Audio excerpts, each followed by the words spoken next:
Praise the lord. మన ప్రభువును మన రక్షకుడైన యేసుక్రీస్తు వారి శక్తి కలిగిన నామంలో మీ అందరికీ మా హృదయపూర్వక వందనములు. ఈరోజు దేవుని వాక్యము, ఇదిగో ఇప్పుడే మిక్కిలి అనుకూలమైన సమయము, ఇదిగో ఇదే రక్షణ దినము. కొరింథీయులకు రాసిన 2వ పత్రిక 6వ అధ్యాయము 2వ వచనము. Behold, now is the favorable time. Behold, now is the day of salvation. 2 Corinthians chapter 6 verse 2. ఈ రోజుకు గాను మహాశక్తి కలిగిన దేవుడు మనకు అనుగ్రహించిన వాక్య భాగమును బట్టి ధ్యానించుకుందాము. ప్రభునందు ప్రియమైన సహోదరి సహోదరులారా, దేవుడు సహాయము చేయాలని అనుకుంటే, దేవుడు మనల్ని కాపాడాలి అనుకుంటే ఆయన టైం చూడడు. ఈరోజు కాదులే రేపు చేద్దాం అనడు. ఈరోజు మంగళవారం కదా చెయ్యను అనడు. ఎప్పుడైతే దేవుడు ఆయన కార్యము చేస్తాడో అదే మంచి రోజు, అదే రక్షణ దినము. మనము ఈ రోజున ఈ లోకంలో చూసుకుంటే, ఒక పెళ్లి చేయాలన్నా, ఒక మంచి పని మొదలు పెట్టాలన్నా, ఒక చిన్న పని ప్రారంభించాలన్నా ముహూర్తాలు చూస్తున్నారు. టైంలో సెకండ్స్తో సహా దానిని లెక్కిస్తూ ఈ సెకండ్కి ఇది జరగాలి అంటున్నారు. ఒకవేళ మంచి రోజులు అని, మంచి ముహూర్తం అని వారికి అనిపించకపోతే వాయిదా వేసుకుంటారు, కానీ ఆ పని మాత్రం మొదలు పెట్టరు, చేయలేరు కదండి. కానీ ఈ రోజున లేఖన భాగము ద్వారా దేవాతి దేవుడు సెలవిస్తున్నాడు, ఇదే రక్షణ దినము, ఇదే అనుకూలమైన సమయము. ఎటువంటి అనుకూలమైన సమయం అంట? మిక్కిలి అనుకూలమైన సమయము. అనగా ఇప్పుడు ఈ క్షణము మీరు ఈ మాటలు వింటున్న ఈ సమయము ఎంతో విలువైనది, అనుకూలమైనది. ఎందుకంటే ఈ క్షణం వెళ్ళిపోతే మళ్ళీ రాదు. మరలా కాలాన్ని వెనక్కి తీసుకొని రాలేము. ఈ రోజున ఈ మాటలు వింటున్న ప్రియమైన సహోదరి సహోదరుడా, నీవు అనుకూల సమయం కోసం వెయిట్ చేస్తున్నావా? మంచి రోజులు రావాలండి, ఈ పని ప్రారంభించడానికి ఒక రోజు వస్తుందండి, నా టాలెంట్ ఏంటో ఈ లోకానికి చెప్పడానికి, ఇదిగో ఈ గొప్ప కార్యము చేయాలంటే ఇంకో సంవత్సరం ఆగాలి, అప్పుడైతేనే నేను విజయం సాధిస్తానని అనుకుంటున్నావా? దేవుణ్ణి తెలుసుకోమని, నిజ దేవుడంటే ఎవరో గ్రహించమని నీకు చెబుతుంటే, దేవుడు నీ యొద్దకు తన వాక్కును పంపుతుంటే, ఈరోజు కాదులే పిల్లల పెళ్ళిళ్ళయ్యాక మొత్తం దేవునితోనే ఉంటా, లేదా 60-70 సంవత్సరాలు వచ్చాక యేసయ్య దగ్గరికి వస్తా అని బహుశా అంటున్నావేమో. దేవుడు సెలవిస్తున్నాడు, అప్పటి వరకు కాదు, ఇదే రక్షణ దినము, ఇదే అనుకూలమైన సమయము. ఎందుకండి అనుకూలమైన సమయం అంటే? లేఖనములు సెలవిస్తున్నాయి, రేపేం జరుగుతుందో మనకు తెలియదు. మన ఊపిరి నీటి మీద బుడగ వంటిది అని. అన్నీ రేపు ఎల్లుండి అనుకుంటూ పోతే నీ జీవితంలో రేపు అనే పదము ఉందో లేదో నీకు తెలుసా? ఇంకొక సంవత్సరం తర్వాత అంటున్న నీవు ఆ సంవత్సరమును చూడగలవా? చెప్పలేం కదా. దేవుని కృప అయితే చూడగలము, చెయ్యగలము. అలాంటి రేపటికి ఎందుకు వాయిదా వేయాలి? ఈరోజే కార్యం జరిగించాలి. యేసు ప్రభువు వారు సుంకరి అయిన జక్కయ్య ఇంటికి ప్రవేశించగానే జక్కయ్య తన జీవితంలో ఎవ్వరూ ఊహించిన నిర్ణయం తీసుకున్నాడు. తన ఆస్తిలో సగము బీదలకిస్తాను, నేను ఎవరి యొద్ద అయితే అన్యాయంగా దేనినైనాను తీసుకుని ఎడలా అతనికి 4 గంటలు మరలా చెల్లిస్తాను అని యేసయ్యతో చెప్పాడు. జక్కయ్య చాలా ఫాస్ట్గా నిర్ణయం తీసుకున్నాడు, ఆలోచించలేదు. ఇప్పుడే కదా యేసయ్య నా ఇంటికి వచ్చింది, ఏదైనా మంచి నా జీవితంలో నేను చూస్తే అప్పుడేమైనా నిర్ణయం తీసుకుంటాను అనుకోలేదండి. అప్పటికప్పుడు జక్కయ్య మంచి నిర్ణయం తీసుకున్నాడు. దాని తరువాత యేసుక్రీస్తు వారు కూడా ఒక మాట అన్నాడు, నేడు ఈ ఇంటికి రక్షణ వచ్చింది అని. యేసయ్య కూడా జక్కయ్య మంచి నిర్ణయం తీసుకున్నాడు కదా, తరువాత టైం తీసుకొని ఆ ఇంటిని బ్లెస్ చేయలేదు. అప్పుడే యేసయ్య కూడా ప్రకటించాడు, నేడు ఈ ఇంటికి రక్షణ వచ్చింది అని. ఈరోజు మంచి రోజైనా కాదా అని దేవుడు ఆలోచించడు. మనం ఎంత ఫాస్ట్గా నిర్ణయాలు తీసుకుంటామో దేవుడు కూడా అంతే ఫాస్ట్గా ఆయన కార్యాలు మన పట్ల చేస్తాడు. దేవుడు ఎప్పుడు రేపు చేస్తాను, ఎల్లుండి చేస్తానని చెప్పడు, ఈ రోజే జరగాలి అంటాడు. మనం కూడా దేవుణ్ణి ఈరోజే తెలుసుకోవాలి, నమ్మాలి. మనం కూడా మన పనులు వాయిదా వేయకుండా చేయాలి అనుకుంటున్నా మంచి చేయకుండా మంచి రోజు చూసుకుందామని ఆలోచించకూడదు. అన్ని రోజులు మంచివే, అన్ని రోజులు దేవుడు ఆశీర్వదించినవే. ఆయన మనకిచ్చిన వారములలో మంచి వారము కానిది ఏదైనా ఉంటే అసలు అది మనకు ఇచ్చేవాడే కాదు కదా. ప్రతిరోజు విలువైనదే. కాబట్టి ప్రియమైన సహోదరి సహోదరుడా, అనుకూల సమయము నీ ఎదుటే ఉంది. ఇప్పుడే మంచి నిర్ణయం తీసుకో. నీ కుటుంబాన్ని, నీ జీవితాన్ని కట్టే నిర్ణయం తీసుకో. మంచి చేసేటప్పుడు వాయిదా వేయొద్దు. దేవుడు నిన్ను తప్పకుండా బ్లెస్ చేస్తాడు. ఇది రక్షణ దినము, అనుకూలమైన సమయం. కాబట్టి విశ్వాసముతో అడుగు ముందుకు వేయి. అద్భుతాలను తప్పకుండా నీవు చూస్తావు.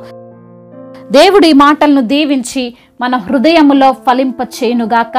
వాక్య భాగమును బట్టి ప్రార్థన చేసుకుందాం. ప్రతి ఒక్కరు కూడా ప్రార్థనలో ఏకీభవించగలరు.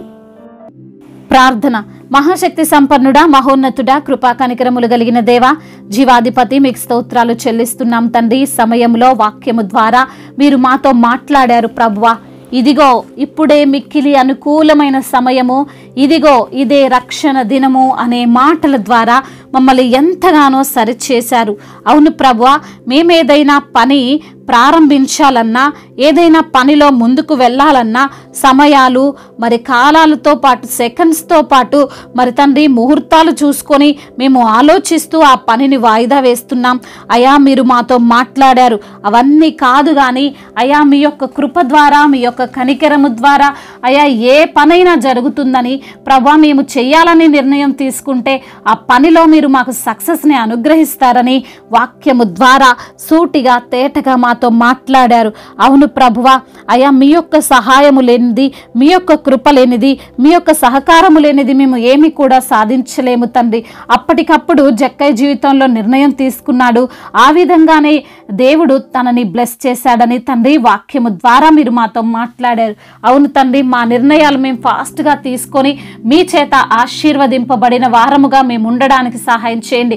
ఈ రోజున ఎందరైతే బిడ్డలు ఏ ఏ సమస్యలతో, ఇరుకులతో, ఇబ్బందులతో, వేదనతో, శోధనలతో ఉన్నారో ఆ శోధనలు, ఇరుకులు, ఇబ్బందులు అన్నిటి నుంచి కూడా మీరే విడుదల దయచేయండి అయా. అవును ప్రభా, మీ యొక్క సహాయము కొరకు బిడ్డలు వచ్చి ఉండగా అయా మరి తండ్రి మీ యొద్దకు వచ్చి వారిని ఎంత మాత్రమును త్రోసివేయనంటున్నారు. మీరే సహాయం చేయండి. అనారోగ్యముతో బాధపడుతున్న ప్రతి బిడ్డకు యేసు నామములో స్వస్థతను దయచేయండి. వారి ఎముకలను బలపరచండి. వారి శారీరక బలహీనతను కొట్టివేయండి. అదేవిధంగా బలహీనులను మీరు బలపరిచే దేవుడవుతండి. ప్రతి బిడ్డను మీరు లేవనెత్తండి. మీ శక్తి చేత నింపండి నా ప్రభ. ఆర్థిక సమస్యలను కొట్టివేయండి నా తండ్రి. అప్పుల భారాల నుండి తండ్రి వారికి విడుదలను అనుగ్రహించండి. కుటుంబ సమస్యలు, కుటుంబ కలహాలు, భార్యాభర్తల మధ్య విభేదాలు, అన్నదమ్ముల మధ్య విభేదాలు, ఆస్తి తగాదాలు, వీటన్నిటి నుంచి కూడా విడుదల దయచేయండి. చిన్న బిడ్డలను మీరు కాచి కాపాడండి. యవన బిడ్డలందరికీ మీరు తోడుగా ఉండండి. బిడ్డలు యవన వయసులో చెడు నిర్ణయాలు, మరి తండ్రి తెలియనటువంటి నిర్ణయాలు తీసుకొని వారి జీవితాన్ని అయా పాడు చేసుకోకుండా మీరే బిడ్డలకు మంచి అయా జ్ఞానమును, జ్ఞాపక శక్తిని మీరు అనుగ్రహించండి. వివేచన వరమును బిడ్డలకు మీరు అనుగ్రహించండి నా ప్రభ. డ్రగ్స్కి ఎడిక్ట్ అయినటువంటి బిడ్డలకు విడుదల దయచేయండి. గేమ్స్కి ఎడిక్ట్ అయిపోతూ ప్రభు ఎవరు చెప్పిన మాట లెక్క చేయనటువంటి స్వభావంతో ఉన్నటువంటి బిడ్డలకు యేసు నామములో విడుదల దయచేయండి. అదేవిధంగా నా ప్రభు విచార వ్యసనాల నుండి బిడ్డలకు విడుదల దయచేయండి. త్రాగుడు వ్యసనాల నుండి బిడ్డలకు విడుదల దయచేయండి. అదేవిధంగా ఉద్యోగం కొరకు ఎందరైతే బిడ్డలు అయ్యా ఎదురు చూస్తున్న వారికి మంచి ఉద్యోగమును మీరు దయచేయండి. కాంపిటేటివ్ ఎగ్జామ్స్ రాస్తుండగా మీరు వారికి తోడుగా ఉండండి. మీ జ్ఞానాన్ని వారికి దయచేయండి నా ప్రభ. సంతానము లేని బిడ్డల కొరకు ప్రార్థిస్తుండగా వారికి సంతానాన్ని అనుగ్రహించండి అయ్యా. మరి తండ్రి వ్యాపారాల్లో నష్టపోయి ఏ పని లేక తండ్రి, ఏ చేతి పనులు లేక తండ్రి వేదన చెందుతున్నారు, వారికి తగిన పనిని మీరు కల్పించండి నా ప్రభ. నష్టాన్ని లాభముగా మార్చండి నా ప్రభ. ఈ రోజున ఎందరైతే బిడ్డలు కన్నీరు కారుస్తూ మీ సన్నిధిలో ఉన్నారు, వారి కన్నిటినంతటిని తుడిచివేయండి. సంతోషముతో నింపండి అయా. మరి తండ్రి మీలో ఆనందించే భాగ్యం దయచేయండి తండ్రి. రక్షణ లేని బిడ్డలకు రక్షణను అయా, మారు మనసు లేని బిడ్డలకు మారు మనసును మీరు అనుగ్రహించండి. అద్భుత కార్యమును వారి పట్ల మీరు జరిగించండి. దేశాన్ని, అధికారులను మీరు దీవించండి. అధికారులకు సమయోచితమైన జ్ఞానాన్ని దయచేయండి, వివేచనను దయచేయండి నా ప్రభ అయా. మరి తండ్రి దైవజనులందరికీ మీరు తోడుగా ఉండండి. సంఘాలను విస్తరింపు చేయండి. సంఘానికి మీరు శిరస్సై ఉండండి అయా. మీ సువార్తను ప్రకటిస్తున్న అయా సేవకులందరినీ కూడా మీరు జ్ఞాపకం చేసుకోండి ప్రభ. సువార్తికులు అయా, సువార్త చేయి వారి పాదములు ఎంతో ధన్యములైనవి అంటున్నారు ప్రభ. ఆ ధన్యతను ప్రతి ఒక్కరికి మీరు దయచేయండి. అనేక ఆత్మలను రక్షించే భారము కలిగి తండ్రి పని చేయటకు సహాయం దయచేయండి నా ప్రభ. అదే అదేవిధంగా నా ప్రభా ఇంకా తండ్రి ప్రయాణాల్లో ఉన్న ప్రతి బిడ్డకు మీరు తోడై ఉండండి. వారి ప్రయాణం అంతటిని సుఖముగా సౌఖ్యముగా జరుగునట్లుగా కృప చూపించండి నా తండ్రి.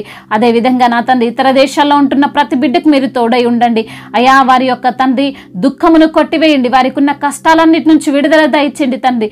మీరే బిడ్డలకు తోడుగా ఉండి వారికి ధైర్యాన్ని ప్రసాదించమని బ్రతిమిలాడుకుంటూ మానాథుడు సర్వశక్తిమంతుడు సజీవుడైన యేసుక్రీస్తు వారి నామములో ఈ ప్రార్థనను అడిగి వేడుకొని పొందుకొని ఉన్నాము మా ప్రియ పరలోకపు తండ్రి. ఆమేన్. ఈరోజు పెళ్లి రోజు మరియు పుట్టినరోజు జరుపుకున్న వారందరినీ దేవుడు దీవించి సకల మేలులతో ఆశీర్వాదములతో కృపాక్షేమములతో శాంతి సమాధానముతో దేవుడు మిమ్మల్ని నింపునుగాక. మీ యొక్క ప్రార్థన అవసరతలను మాకు తెలియజేయగలరు. మీ కొరకు మేము తప్పక ప్రార్థిస్తాము. మొదటిసారిగా మన యొక్క ఆదరణ వాక్యం చూస్తున్నట్లయితే తప్పకుండా సబ్స్క్రైబ్ చేసుకోగలరు. ఈ వాక్యము మీకు ఆశీర్వాదకరంగా ఉండినట్లయితే అనేకులకు కూడా ఈ వాక్యాన్ని పంపి మీరు కూడా దేవుని యొక్క రాజ్య సువార్తలో పాలిభాగస్తులు కావాలని దేవుని పేరిట మనవి చేసుకుంటున్నాను. May God bless you all. దేవుడు మిమ్మల్ని దీవించి బలపరిచి స్థిరపరచునుగాక.